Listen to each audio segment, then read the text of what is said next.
Nako, sumumpong na naman po ang kayabangan ni Vice President Sara Duterte. Sabi ba naman niya, just try and drag me to hell, then we will see. Ay nako, kaya lalong bumabagsak itong si Sara Duterte. Puro yabang ang nasa utak nito. Harapin mo na lang yung impeachment trial mo. Sabihan mo yung iyong mga kaalyadong senador na huwag pigilan ang impeachment trial. Wala kaming pakialam kahit na i-acquit ka ng mga kaalyado mo. Ang importante, lumabas ang katotohanan, lumabas ang mga ebidensya. I-acquit ka man ng mga senador na yan, taong bayan ang maghuhusga sa'yo. So kahit na anong yabang mo, you can drag me to hell, magsama kayo ng tatay mo sa impyerno. Naimbag nga aldaw kinyayo aming kakabsat. Magandang araw po sa inyong lahat and welcome back to my channel. Hindi po yata talaga mauubusan ng yabang itong si Sara Duterte. Or pwede rin naman, yan po ay panglabas na anyo na lang. Nagtatapang-tapangan na lang, nagyayabang-yabangan na lang dahil alam niya, tulad na nangyari sa kanyang amang si former President Rodrigo Duterte, malapit na rin po ang katapusan ni Vice President Sara Duterte. Dahil dito sa sinabi niya, just try and drag me to hell, then we will see. Ganun naman pala eh. E di ituloy ang impeachment trial. So kayo mga senador kayo ha, huwag niyong hahadlangan ang gusto nitong si Sara Duterte. Ituloy ang impeachment trial. Dahil gusto nga nitong si Sara, bloodbath. Kasi kung hindi niyo itutuloy ang impeachment trial na yan, bloodbath talaga ang mangyayari. Hindi po papayag ang majority ng taong bayan na gustong malaman ang katotohanan. Kapag napatunayan na walang kasalanan si VP Sara, edi mabuti, masaya kayo. Pero kung mapatunayan through the evidences na may ginawang kalokohan itong si Sara Duterte, dapat siyang makonvict. Although, alam na po natin ang kalalabasan ng impeachment trial na yan. Maa-acquit si Sara Duterte na mga hudas na mga senador na to. Nakikita po natin, garapalan na talaga sa Senado. Pakapalan na talaga ng muka. Kaya nga ang lakas magyabang nitong si Sara Duterte. Dahil tandaan nyo yung sinabi ni Sara Duterte, you can drag me to hell. Pero pagdating doon, ako pa rin ang presidente ng impyerno. Kaya nga ito, ang lakas ng loob niya sinasabi na, just try and drag me to hell. Then we will see. So, total nagyayabang si Sara Duterte, ituloy po ang impeachment trial. Kasi sumusobra na po sa kayabangan itong ating Vice Presidente. Wala namang ginagawa, hindi naman na nagtatrabaho, pa-abroad na lang. Madalas nasa dahig. Ano pang ginagawa niya rito? Pinapasweldo siya ng taong bayan. Okay, wala na tayong pakialam kung sinasabi niya na personal yung mga biyahe niya. So kapag personal, wala daw ginagastos na pera ng taong bayan. Kaya lang, yung presensya mo bilang Vice Presidente ay kailangan sa Pilipinas kasi ikaw ay Vice President. Pero ang ginagawa mo ay lakwatsa ka ng lakwatsa. Granted, personal yung mga biyahe mo. Pero binabayaran ka ng taong bayan. Pupunta ka sa ibang bansa, kukuha ka ng kakampi, tapos sisirain mo yung sarili mong bansa. Anong klase kang Vice Presidente? Sabagay, okay ang ginagawa mong yan dahil lalo ka lang nalulubog. Pababa ng pababa ang kumpiyansa at tiwala sa iyo ng taong bayan. Kung di ba naman mayabang tong si Sara Duterte, ito na naman siya, hindi dadalo sa SONA. Sinabi ni Vice President Sara Duterte na magiging abala siya sa pagbisita sa Filipino community sa South Korea, kaya hindi siya makakadalo sa State of the Nation address ni President Bongbong Marcos. Kasalukuyang nasa The Hague, Netherlands na naman ang bise para bisitahin ang amang si dating Pangulong Rodrigo Duterte. July 23, aalis ako ng The Hague. Minamaximize namin yung grant ng detention unit na 4 times a week pwede bumisita. O iti ubusin mo na yung panahon mo dyan sa abroad. Sabagay, kahit naman manawagan ang taong bayan na mag-resign ka na, hindi mo gagawin yan. So hintayin natin yung bloodbath na hinihingi mo. And surely, the prosecution team will drag you to hell. Pero siyempre, may limit lang, hanggang gate lang sila. Ha? Kasi pag nakapasok na kayo sa impyerno, talo na yung prosecution team. Kasi ikaw na ang presidente dyan sa impyerno. Pero teka, sino ba ang mauuna? Ikaw, sasalubungin mo yung tatay mo, or si Digong at sasalubungin ka niya. At ano ngayon, kung hindi ka dumalo sa SONA, kawalan ka ba? Hindi. Mula nang umalis ka sa administrasyon ni President Bongbong Marcos, you are of no value to him and to the country. Hindi namin kailangan ng isang vice-presidenteng lakwatsera na mapanira pa. At syempre, kung sakaling umattend ka ng SONA, hindi ka ba makakaramdam ng hiya? Matapos mong banat-banatan, sira-siraan, insultuhin ang ating presidente at ang gobyerno nito, which you are a part of. So, okay lang po sa taong bayan kung ikaw ay maglakwatsa na lang at huwag pumunta sa SONA ng ating presidente. Dahil sabi mo naman, di ba, walang substance yung magiging SONA ni President Bongbong Marcos. Para bang ang bawat salita mo ay may substance? Puro hangin lang naman yung mga binibitawan mo mga statement mo. Talking of no substance? Isa pa siguro sa ikinayabang nitong si Sara Duterte nung naglabas yung COA ng report na unmodified opinion. So itong mga DDS, biglang nagyabang. Akala nila, porque sinabing unmodified opinion, cleared na si Sara Duterte. Na ito daw ay malaking panlaban sa impeachment trial ni Sara Duterte.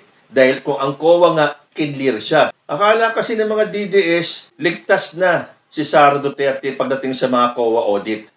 Sabi nga dito ngayon, the Commission on Audit has given the Office of the Vice President 60 days to submit the corrections or whatever remedial actions for its 2024 annual audit report. So, paano nyo sasabihin na off the hook na si Sara Duterte? Sabi nga ng mga fact-checkers, unmodified opinion of COA did not clear OVP of irregularities. A Facebook post is falsely claiming the Commission on Audit or yung COA found no irregularities in the utilization of the Office of the Vice President budget, citing the unmodified opinion given by the Commission to the OVP in 2023. Sabi ng mga DDS, ang daming impeachable offense na na-uncover mga kalaban ni Sara sa Congress because they desperately needs to get rid of her. Kasi nga, she is the biggest stumbling block for them and their agenda. But COA did not find anything irregular. Unmodified opinion pa nga. Yun ang paniwala ng mga makikitid ang utak, dahil ayokong gamitin yung salitang bobo na mga DDS. Paliwanag ng Commission on Audit. The Commission explained that an unmodified or unqualified opinion is only issued when the auditor concludes that financial statements are prepared in all material respects in accordance with the applicable financial reporting framework. As such, an unmodified or unqualified opinion does not necessarily mean that there were no misstatements found during the audit, nor there were no uncorrected misstatements as at year-end. The Commission added this opinion does not guarantee the audited agency's full compliance with laws and regulations or the efficient and effective use of funds in the agency's programs and projects. Hindi ko na po tatapusin itong binabasa ko dahil hindi naman papasok sa kokote ng mga DDS na mali yung interpretasyon nila doon sa inilabas ng COA na unmodified opinion. Dahil walang pakialam ang mga DDS kay tama o mali yung kanilang assessment or paniniwala sa isang balita. Basta para sa kanila, kahit na mali sila, tama pa rin sila. So, kailangan po ituloy yung impeachment trial na yan para mapatunayan kung tama yung interpretasyon ng mga DDS dun sa unqualified opinion ng COA. At para malaman na rin ang katotohanan tungkol sa hidden wealth ni Sara Duterte at ng mga Duterte. Sabi po dito sa balita, hidden wealth, Sara Duterte ready to explain bank records in impeachment trial. O ayan naman pala ready si Sara Duterte na ipaliwanag yung kanyang sinasabi na hidden wealth. Ayan, lumalabas na ready si Sara Duterte. Kaya lang, alam naman natin, nahahadlangan ito ng mga senador. I-dismiss nila ang kaso by voting, by simply voting without hearing the evidences. So itong mga pronouncements ni Sara Duterte na handa siyang ipaliwanag sa impeachment trial yung kanyang side, malakas ang loob niyang magsalita ng ganito dahil alam niya na haharangin ng mga senador ang impeachment trial. Well, subukan ninyo and then we will see after that. Subukan nyo lang na hindi ituloy ang impeachment trial. So hindi lang yan ang handang sagutin ni Sara Duterte sa impeachment trial.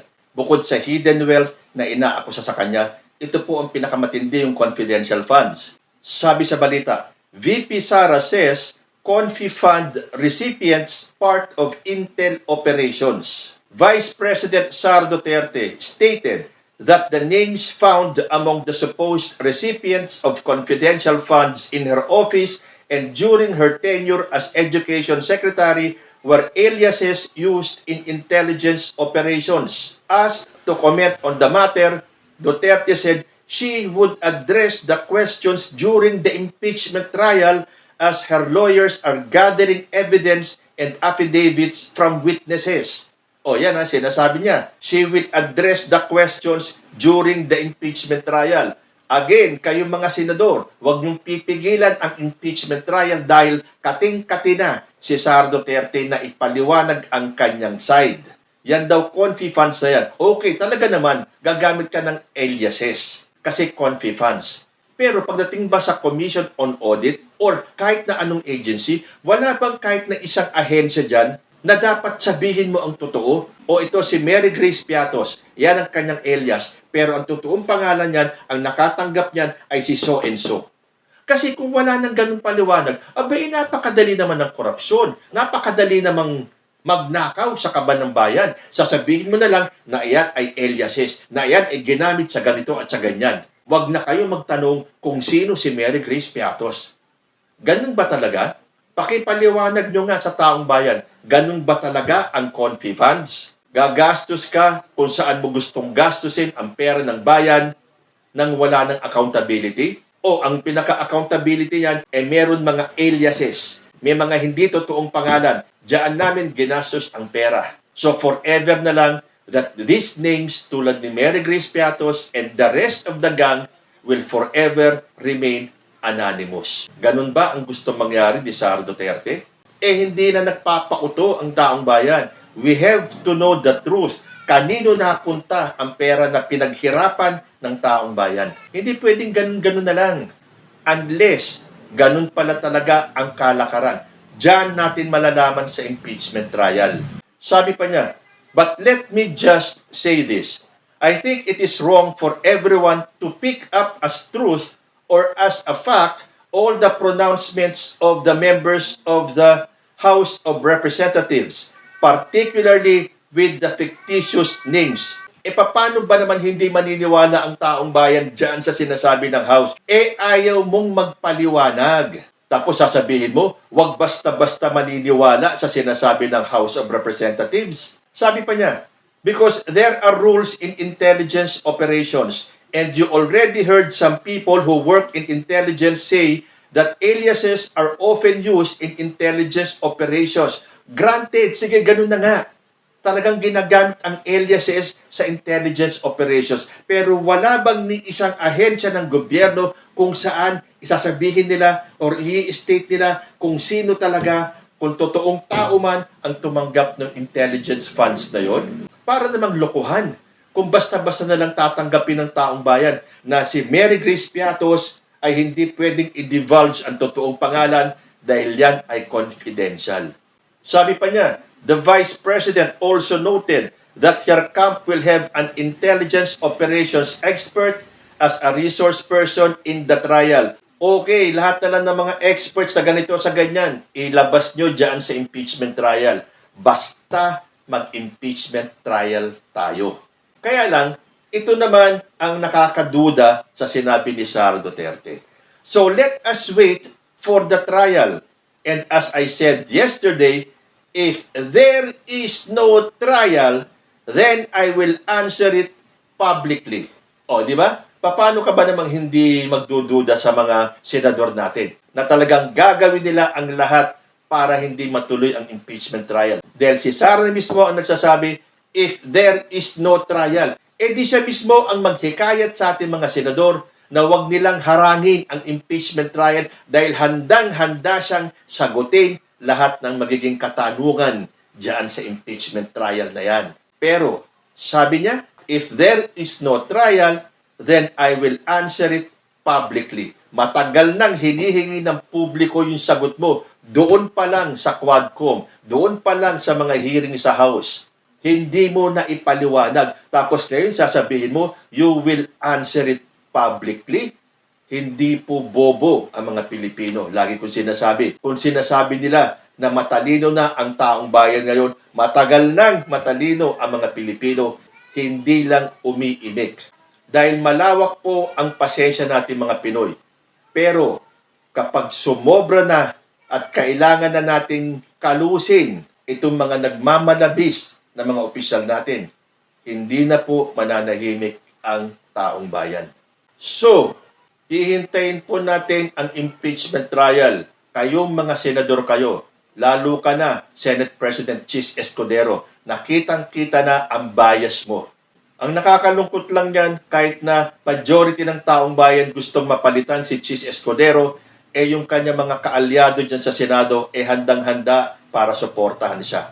Bakit kaya? May mga itinatago ba itong mga senador na to? Na oras na ituloy yung impeachment trial, may magkakabukingan?